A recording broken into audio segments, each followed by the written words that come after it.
Okay, guys, so step number one is just half of an 11-pound pork butt, but the bone's right there too. And this is going in the stew pot, right there. And then it calls for Targil's seasoning packet. Well, I don't have that. I don't know what it is. So we're going to go with Nonna's making this up as she goes packet. And we got to have some gumbo daddies. And we got to have some Mr. Dan Pastorini's garlic and herbs. And I'm putting this Texas rub in it because I think it is very tasty, even on amphibians and reptiles. So we're putting this in here too. We're going to put in some regular old black pepper, a little bit of white pepper,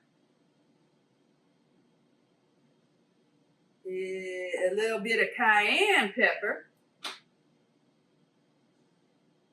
and some ghost chili salt pepper.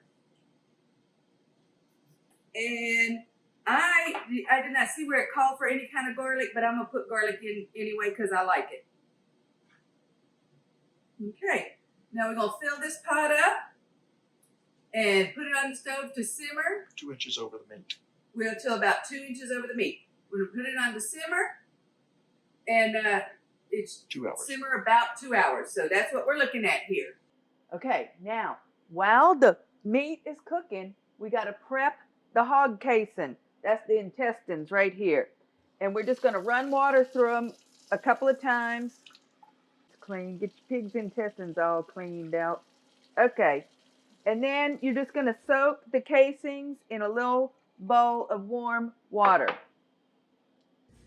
Okay, guys, we had a little mishap with the boudin, kind of like the kind that we have with the meatloaf recipe. But now, what we missed on that clip was 4 ounces of liver. I put that in with the pork butt when the pork butt had been cooked about an hour and a half. Cooked it another half hour, and then I took 4 cups of the broth, the water that we were boiling the pork in, and I used that to cook 2 cups of rice. So for the cooked rice that goes in the boudin. So that's what you missed. Okay. So now we're just putting a whole onion in the pot, and we're just going to boil it a few minutes to soften it up, but we don't want it to get too horribly mushy. So here it goes. Okay, guys, so now the next step here is to grind up the chicken livers and the pork and the onions. Okay, guys, we have about 4 pounds of the ground pork butt, about 4 ounces of the chicken livers, 1 big old onion. We're going to add about a third of a cup of the green onions. Oop, I'm going to drop it all over the place. About a third of the cup of the parsley. And about 2 cups of the cooked rice. All right, now I want to it didn't have quite enough kick in it for me, so I'm going to put a little more salt, because it definitely needed a little more salt. I'm going to put a little more gumbo daddies. And I'm going to put a little more regular old black pepper. Okay. And a little bit more of the yummy garlic and herb. Just give it a little more flavor. Okay.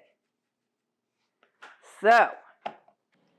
Okay, now we're back to playing with pig guts. What are you going to do? Okay, first thing I'm doing is I'm putting a little knot in this end right here. And we're going to come back down to the other end here. And we're going to put it on the nozzle. Put the pig intestine on the nozzle. And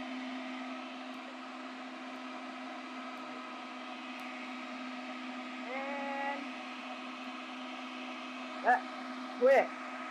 Except it's hard to twist. I can't. My hands aren't big enough. There we go. That did it. Special thank you to Mr. Gumbo Daddy, who has that delicious seasoning, because he sent me over his boudin recipe. And this is the important part. We got a big old pot of pork broth. This is going in the microwave for a couple of minutes to cook it. It's the meat inside, everything's cooked except for the casing outside. Some people eat the casing, some people don't. I don't care. Do whatever you want. Cook, skydive, have fun, give back. check out jumpfortherose.org, jumpfortherose.org, and nonnasnowdencooks.com.